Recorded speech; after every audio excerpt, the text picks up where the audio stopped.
All right, today we're going to talk about rewriting equations and formulas, or literal equations, as they're referred to quite often. And literal equations just means that really what you're doing is you are solving an equation for a specific variable, and you generally have more than one variable in there. So, for instance, in 5y plus x, it's saying solve for y. What I'm going to do is I'm going to move everything away from the y. So in this case, I'm going to draw my line, and I want to move the x and I want to move the 5 away from the y, so that I'm just left at the very end with y equals, and then everything else on the other side. So really you think of the other side, your right side in this case, as like a collection place for all your for everything other than y. So in this case, since the x is attached through addition, we're just going to do the opposite, and we're going to subtract that x. Just like if it was a 6, like let's say that was a 6 here, we would subtract 6 on both sides. But it's not, it's x, so we're going to subtract x. That's going to leave us with 5y equals 35 minus x. Okay, and then I'm going to go ahead and, since the 5 is attached to the y by multiplication, I'm going to divide both sides by 5. And really, when I say both sides, I'm dividing every term by 5. So since the 35 and the x are separated by a subtraction symbol, you're going to go ahead and divide both pieces by 5. So in this case, 5 divided by 5 is 1, y. 35 divided by 5 is 7. And x divided by 5 is x over 5. Okay, and so the other way to write that is actually to move the x over 5 out in front. So since it's a negative x over 5, we can write it as negative x over 5. And this is a positive 7 out. We read it like we're reading a book from left to right. So since there's not a symbol in front of 7, it's a positive 7. So when we rewrite it, it would be plus 7. And this is a negative x over 5, so we'd rewrite it would be negative x over 5. And then the other way to think about that, that's like a negative 1 x over 5. So you could write that as negative 1/5 x plus 7.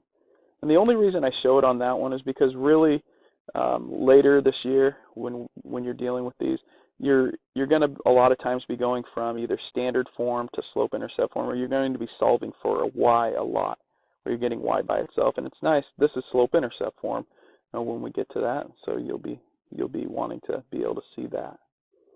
Okay, and so here, solving for y, notice it's always good to try to simplify both sides of the equation first. So in this case, I can actually put the y's together. 5y minus 4y is 1y. And in this case, 1y equals x. You solve for y, and in fact, you also solve for x at the same time. You're now done. Nothing else to do there. But there are times when you can't put the like terms together. So ay and 4y, they can't put them together. So in that case, since there's the y in both of them, what you're going to do is you're going to undo the distributive property. So think we've done to the distributive property a lot so far. Okay, we're going to undo it. All right, so I'm not going to change this side yet. It's still going to be x. But on the left side, I want to take out the thing that both of these terms, this term and this term, have in common. They both have a y in common. So I'm going to undo that. I'm going to pull that out of there. And then I have y times what is a y times a. And y times what is positive 4, and that would be positive 4y, that would be positive 4. And so really I'm just taking this y and this y and bringing them outside here, and then I have the a plus 4 inside. So notice that if I were to multiply it in, it would be ay and 4y, which I have up here. And so from here, I now have a situation where this is multiplication. I'm multiplying y by this entire chunk right here. So if I were to just kind of pretend I don't know what's in this, I have y times something.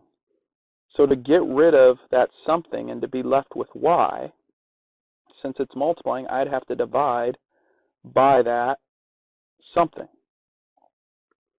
Okay? And I divide this side by that something. All right? Well, that something, to be more specific, we'll kind of get rid of that. That something here, oops, I erased part of my number there. That something is a plus 4. So I'm going to divide by a plus 4. And I'm doing that because it's in parentheses and it's attached to the y through multiplication. So that breaks it apart. Whenever it's attached through multiplication, you divide by it, just like we did over here with the 5. It was attached with multiplication, so we divided by it. The x wasn't. The x was attached through addition or subtraction, so we added or subtract. Okay? And so in this case, a divided by 4, or a plus 4 divided by a plus 4 is 1. So that's 1y. They just cancel. And x over a plus 4, you could just write like that. You don't have to put the parentheses. Let's fix that. A looks like a 9. But you don't have to put the parentheses because really there's implied parentheses in the denominator. They're implied that they're there. So you're done. So that by the way, undoing the distributive property, this is called factoring. And you probably hit that last year a bit. It's called factoring. But it's really just undoing the distributive property. Okay, but we'll reference it as factoring later. So same thing here. I want to get y by itself. I look at this and I go, well, there's a y and there's a y.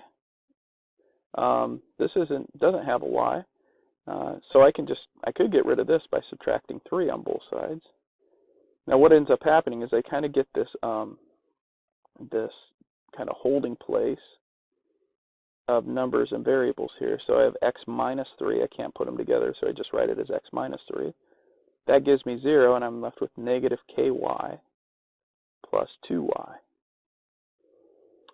And here I have a y attached through multiplication in both of these. So once again, since there's a y and a y, I can undo the distributive property. I can take that y out. Y times negative k is negative ky. And y times positive 2 is 2y.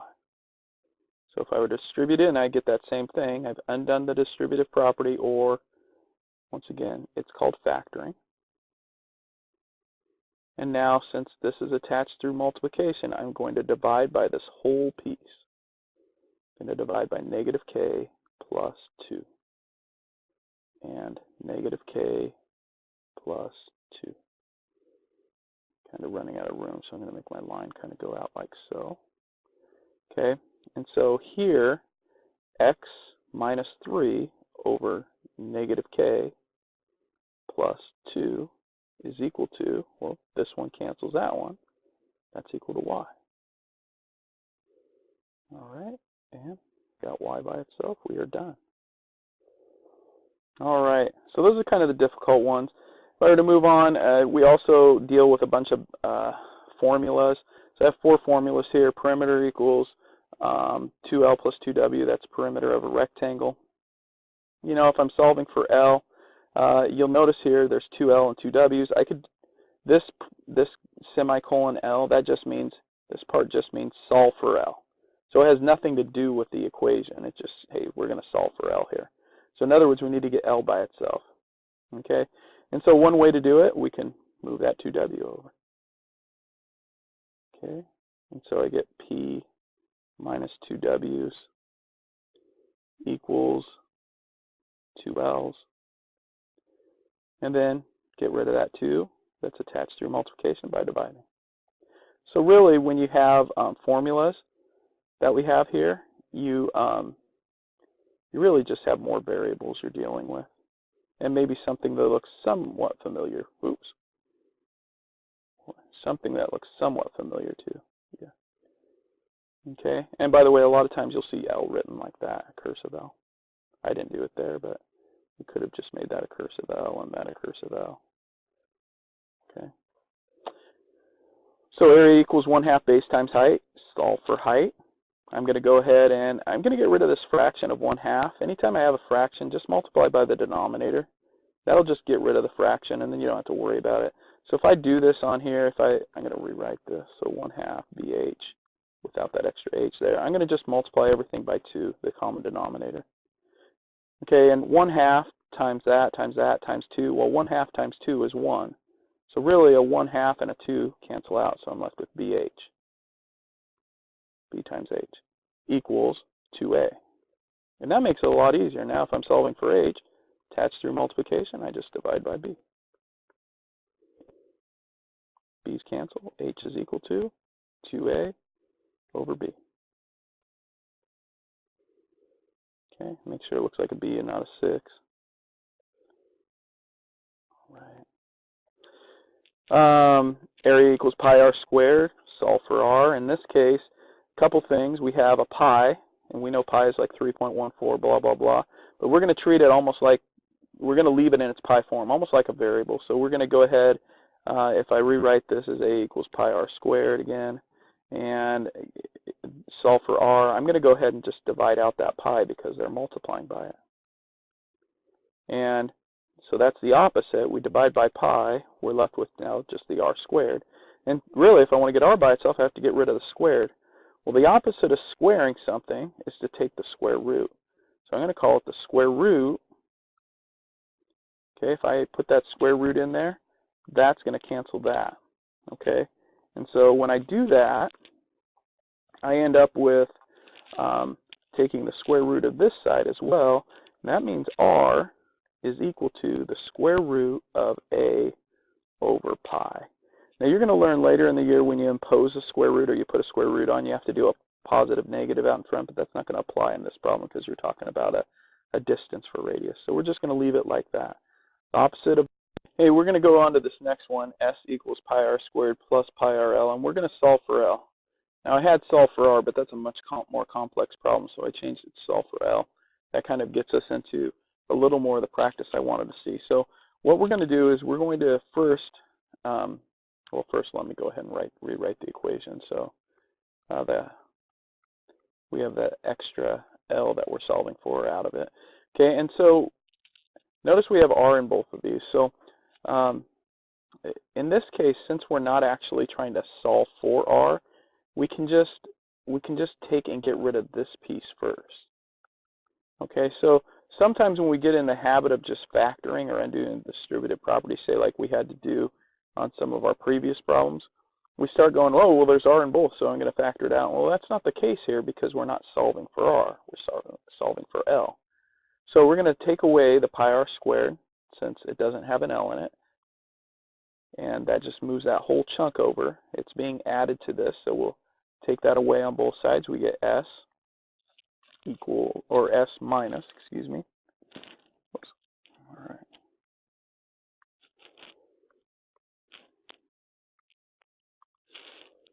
Minus pi r squared equals now pi r l. And so since I really want to solve for L, this whole chunk's being multiplied by it. So I'm just going to divide by pi r l. Or excuse me, divide by pi r, the piece I want to get rid of. I can divide by two things at once since they're both being multiplied. And that leaves me with S minus pi r squared over pi r equals L.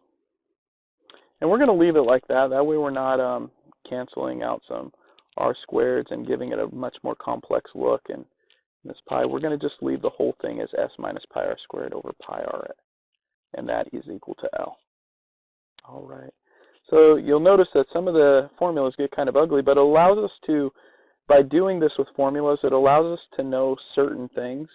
Like this is surface area of a cone here. And so if I know the radius and the slant height, I can find the surface area. Well, this formula, when we transform it, this says if I know the surface area and the radius, I can find the slant height. And if we were to solve for r, if we knew the surface area and the slant height, we could find the radius.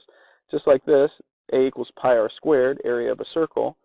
Well, in its original form, area is equal to pi r squared. If I know the radius, I can find the area of a circle.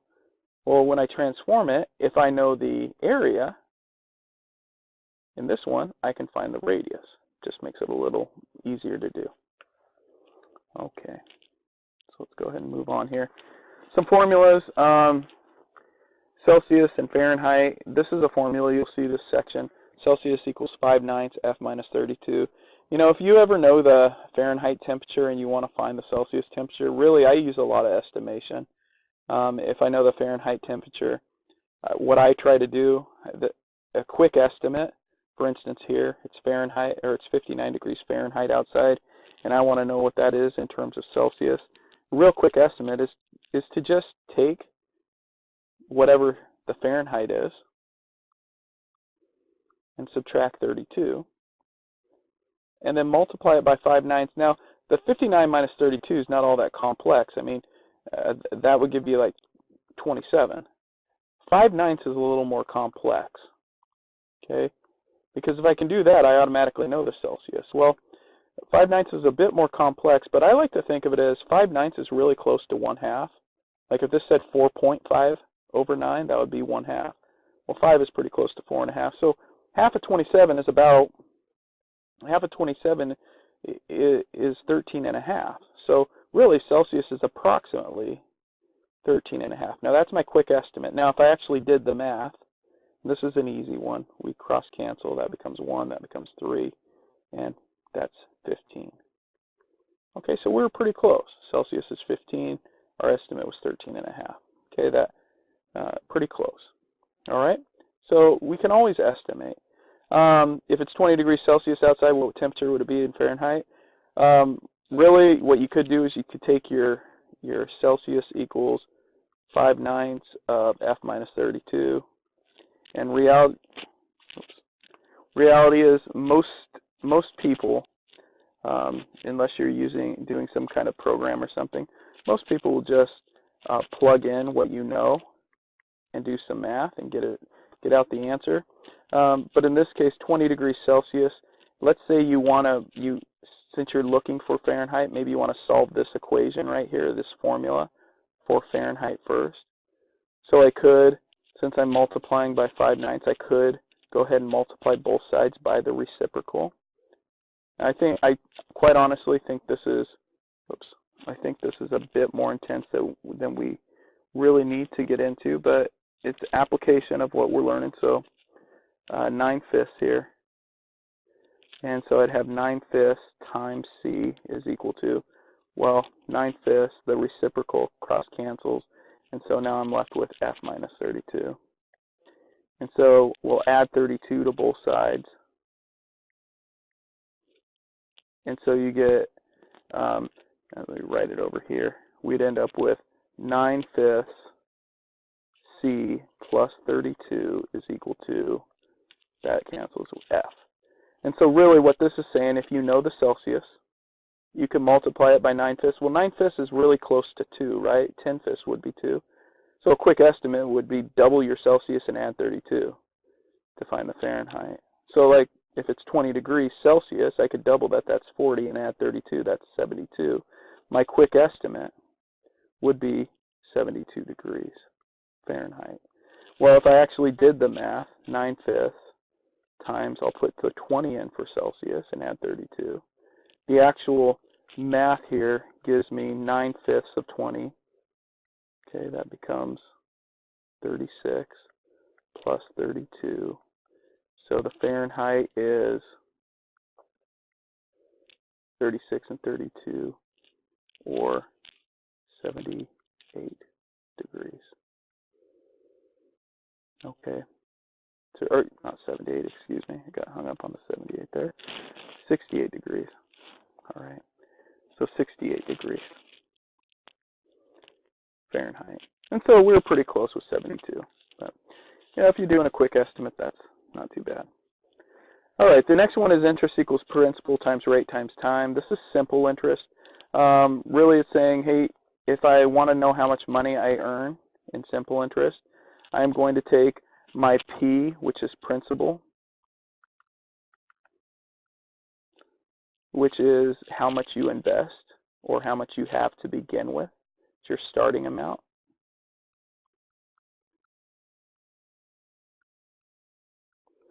Okay, and you're going to multiply it by your rate. Your rate is in terms of decimal, like decimal form. Usually you see a rate in a percent. Okay, we want to change it to decimal. And then times time, which in years there. And so we have I equals PRT. Okay, and so in this problem, interest, you borrow $10,000 from a bank at 8% interest, or 8% rate for 5 years. Well, $10,000 is the amount you borrow. That's your principal. Your rate is 8%, and what I tell students do is to think of it in terms of money. Like if we say 8%, that's like 8 cents. Okay, well 8 cents, if we were to write that in money form, it would be 0.08. So anytime I see percent, I think of it in terms of money. How would we write it in money form? Well, that'd be 8 cents. Okay, so or think of it as like, if that would be 8 pennies. Okay, and in money form, we call 8 pennies 8 cents. Okay, so we'd call that 0.08. Think of it in like penny form, and then times the number of years, 5. And so doing the math here, 10,000 times 5 times 8%. Okay, well 10,000 times 5, I can multiply in any order, so now I have 50,000 when I multiply this and this. And then times 0.08, okay? Okay, and that's going to be 50,000 times 8% is 4,000. And so our interest is $4,000. All right. And we've already done distance equals rate times time a bunch. But just really quick, a passenger plane made a trip to Las Vegas and back. On the trip, where it flew 432 miles per hour. On a return trip, it went 480 miles per hour. How long did the trip take if the return trip took 9 hours? Okay, so you're equaling D equals RT. Okay, and notice you're going the same distance there and back. All right, it's not like our distance changes. Okay, so this would be going there, and this one would be coming back. All right, so distance equals rate times time. We're going to have it twice here. All right, and so on the trip there, you flew a rate of 432 miles per hour. Remember, this is like your speed. Okay, and this is your time.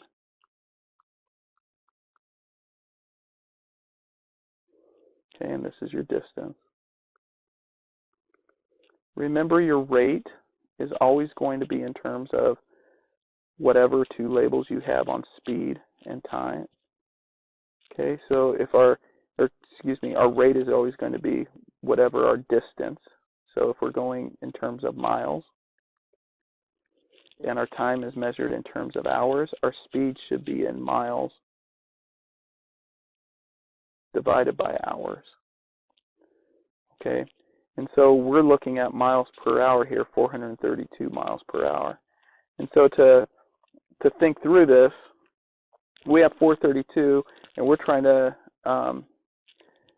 compare a trip there and a trip back. On the way back, our rate changes to 480. Okay, well, if the return trip took 9 hours, that becomes our time. We could figure out our distance here. Our distance is 480 times 9. Okay, well, 480 times 9 gives us a grand total of 480 times 10 minus a 480, but 4,320. That's our distance, and that's miles. Okay, well, if it's asking how long did it take to the return for the trip there, we're looking for this time right here. We don't know the time. So we're saying the distance is equal to 432 times time. Well, we know the distance now. Since the distance there and back are exactly the same, we can put 4320 in for distance here on the way there and solve this equation. So dividing by 432, divided by 432, just so happens this is easy division. You're left with 10. T equals 10. And that would be 10 hours, right? All right.